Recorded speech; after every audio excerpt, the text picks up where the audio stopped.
안녕하세요 여러분, 앙찌입니다.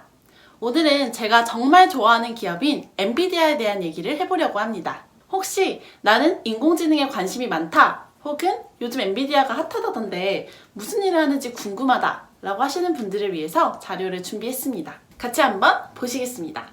네, 오늘은 인공지능 시대의 주역 엔비디아라는 주제로 시작을 해보겠습니다. 지난 2016년 3월, 벌써 4년 전이네요. 구글의 인공지능 알파고가 바두광 이세돌과의 한판 승부에서 이겨서 세계를 떠들썩하게 했습니다. 우리나라도 그때까지만 해도 로봇이 우리 일자리를 대체하는 게 먼 미래 얘기라고만 생각을 했었는데 막상 그게 기술적으로 가능하다는 게 어느 정도 증명이 되고 나니까 걱정과 불안감에 휩싸이기 시작했었습니다. 왜 4년 전 이야기를 지금 끌고 오느냐? 그때 당시에도 그 혼란의 시기를 우리는 투자의 기회로 삼을 수 있었기 때문이죠. 당시 알파고의 두뇌 역할을 해줬던 모바일 칩이 바로 엔비디아의 제품이었습니다. 그야말로 사람들이 패닉 상태에 빠져 있었을 때 뒤에서 조용히 웃고 있는 기업이었죠. 근데 사실 원래 구글의 인공지능은 이 알파고가 처음은 아니었습니다. 구글 브레인이라고 하는 인공지능이 있었는데 당시에는 CPU 1000개 이상을 달아서 만들다 보니까 전력 소모량만 해도 거의 60만 와트가 됐고 비용도 50억 원 정도로 어마어마했습니다. 그렇지만 이 엔비디아의 GPU는 단 3개만으로도 같은 성능을 구현을 할 수가 있고 또 전력 소모량은 4000와트 그리고 비용은 3300만 원 그 정도밖에 들지 않아서 대폭 절감을 할 수 있었던 겁니다. 물론 이 GPU가 CPU보다 기술이 더 뛰어나고 그런 건 아니고 연산 방식의 차이인데요. 자세한 건 뒤에서 설명해 드리도록 할게요. 이로써 이 인공지능 기술 구현에 있어서 엔비디아가 완전 대세로 떠오르게 됩니다. 그래서 오늘은 엔비디아, 너는 도대체 누구냐? 라는 주제로 영상을 한번 찍어 보겠습니다. 우선 엔비디아가 뭘로 돈을 버는지 알아보겠습니다. 엔비디아는 GPU라고 불리는 그래픽카드를 최초로 개발한 회사고요. GPU 시장에서 거의 70% 이상의 압도적인 점유율로 1위를 유지하고 있습니다. 엔비디아라는 기업에 대해서 간단하게 소개해드리자면 대만계 미국인인 젠슨 황이 직원 3명과 함께 만든 작은 벤처 기업이었습니다. 93년에 설립된 이후로 단 한 번도 CEO가 바뀐 적이 없었다고 해요. 사실 창업 초기에는 GPU를 만든 게 아니라 CPU를 만들었었어요. 그래서 인텔이랑 같이 경쟁을 했었는데 당시에도 인텔의 아성을 무너뜨릴 수 없을 걸로 판단을 하게 됩니다. 그리고 GPU를 개발하는 걸로 노선을 바꾸게 됩니다. 이 젠슨 황 아저씨가 보기에 1인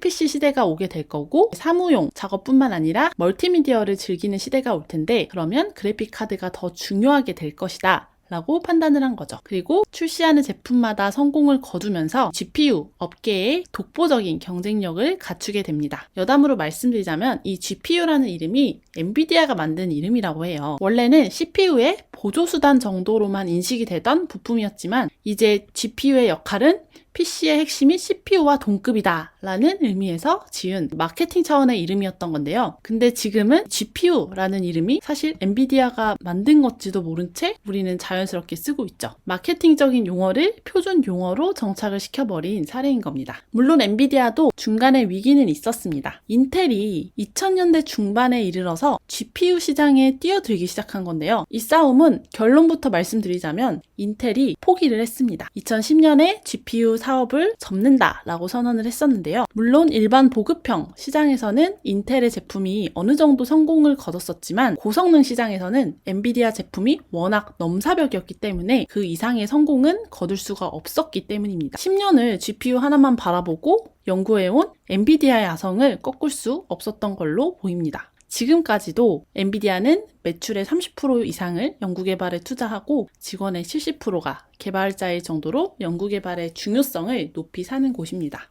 그리고 두 번째 위기는 모바일 시대가 오면서 맞게 됩니다. 스마트폰이 보급되면서 IT 시장도 모바일 중심으로 돌아가기 시작한 건데요. 구글, 애플, 퀄컴, 삼성전자 등등 모바일 시대를 주도하는 기업들이 IT의 패권을 바꾸기 시작합니다. 그리고 이에 맞춰서 엔비디아도 급하게 테그라라고 하는 모바일 AP를 내놓지만 시장에서는 딱히 관심을 받지 못했습니다. 저평가 우량주 엔비디아 테그라, 닌텐도 덕에 빛을 보나 라고 하지만 빛을 보지 못하고 저평가 우량주로 계속 남았는데요. 이때 우리 젠슨 황 아저씨가 또 과감하게 결단을 내리게 됩니다. 모바일은 이미 놓쳤다. 그 실패를 인정하고 다음을 노리자. 그게 AI, 자율주행차라고 하는 새로운 분야인 겁니다. 결국 이런 경쟁사의 위협은 독보적인 기술력으로 물리치고 이런 시장의 변화는 오히려 한 수 앞을 더 보게 되는 기회로 삼으면서 극복을 했습니다. 그리고 지금의 엔비디아는 젠슨 황 아저씨가 정확히 예견을 한 대로 인공지능 시대의 핵심 기술을 가진 AI 기업으로 이미지를 탈바꿈하고 있습니다.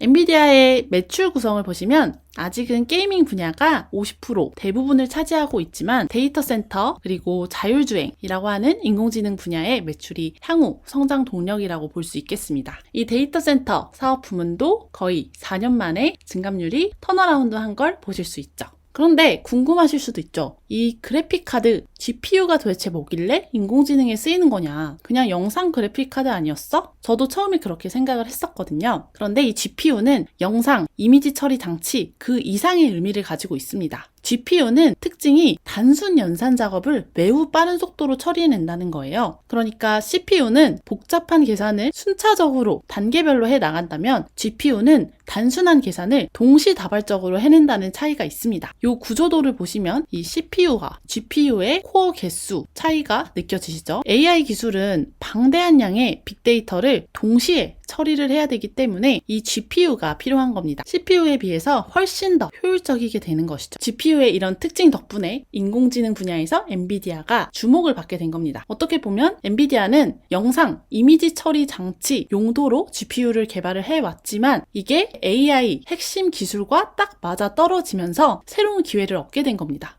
그래서 엔비디아의 신사업 근황을 살펴보자면 우리 세계 최대 인공지능 기업들이죠. 아마존, 페이스북, 구글, 마이크로소프트 등등 이 인공지능 기업들이 엔비디아의 제품을 사용하고 있습니다. 사실상 고성능 GPU 시장에서 엔비디아 대체품은 아직 없기 때문이죠. 빠르게 계산을 해주는 GPU 덕분에 이들 인공지능 기업들은 빅데이터의 처리 시간을 며칠에서 단 몇 시간으로 단축시킬 수 있게 됐습니다. 예를 들면 구글 같은 경우에는 나우캐스팅이라고 하는 기상 예측 서비스를 시범 운영하고 있는데 이게 어떤 원리냐면 레이더로 날씨 데이터를 수집을 하잖아요. 그럼 그 데이터를 자사의 머신러닝 모델에 투입을 시킵니다. 그러면 단 몇 분, 5분, 10분 만에 앞으로 6시간 동안의 날씨 예측이 가능하다고 합니다. 기존에는 이 레이더로 날씨 데이터를 수집을 하면 거의 100TB 이상의 엄청난 용량이 되기 때문에 그걸 다 분석하는데 6시간씩 걸렸다고 해요. 그래서 실시간 기상 상황 변화에 대응하기가 어려웠겠죠. 그렇지만 이제는 이 나우캐스팅이 상용화되기만 한다면 우리는 좀 더 실시간 날씨 변화 정보를 얻을 수 있게 되는 겁니다. 여기에는 데이터 처리에 속도를 붙여주는 엔비디아 GPU의 기여가 있었습니다. 그리고 또 다른 예로는 최근에 코로나 바이러스 연구에 인공지능 기술이 빛을 발하고 있다고 합니다. 바이러스 신약 개발을 위해서는 바이러스에 어떤 화학 물질이 반응을 하는지 수십만 번의 시뮬레이션을 돌려봐야 된다고 해요. 그래서 최근 미국 정부가 바이러스 신약 개발을 위해서 IBM 슈퍼컴퓨터 서밋으로 시뮬레이션을 돌리고 있다고 합니다. 그리고 며칠 만에 8,000개 이상의 시뮬레이션을 했고 77개의 소분자 화합물을 발견했다고 하죠. 참고로 슈퍼컴퓨터는 연산 처리 속도가 세계 500위 안에 드는 컴퓨터를 의미하는데 IBM의 서밋이 전 세계 1등 슈퍼컴퓨터로 인정을 받고 있습니다. 그리고 서밋에 들어가는 GPU가 엔비디아의 것인데요. 전 세계에서 가장 빠른 컴퓨터에 들어가는 GPU를 만드는 회사다. 이것만으로도 충분히 타이틀로서 가치가 있죠.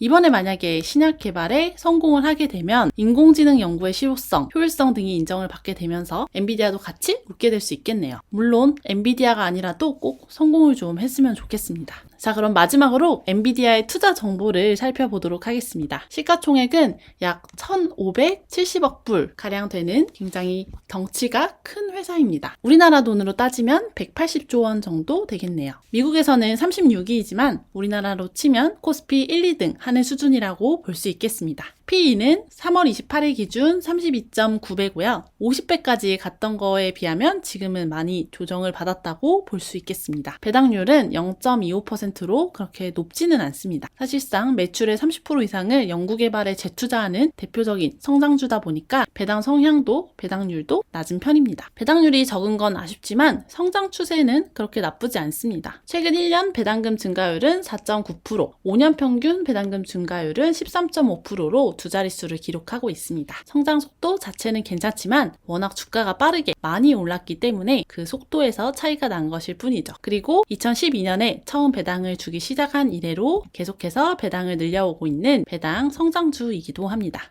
결과적으로 볼 때 배당률이 적은 건 아쉽지만 성장 추세는 나쁘지 않다. 그리고 어차피 엔비디아 같은 경우에는 미래 성장성을 보고 투자를 하는 거기 때문에 구글이나 페이스북처럼 아예 주지 않는 것보다는 고맙게 생각을 하고 저는 투자를 하고 있습니다. 네, 이상 오늘 엔비디아에 대해서 공부를 해봤는데요. 도움이 좀 되셨나요? 다음번에도 더 유익한 자료로 돌아오겠습니다. 안녕!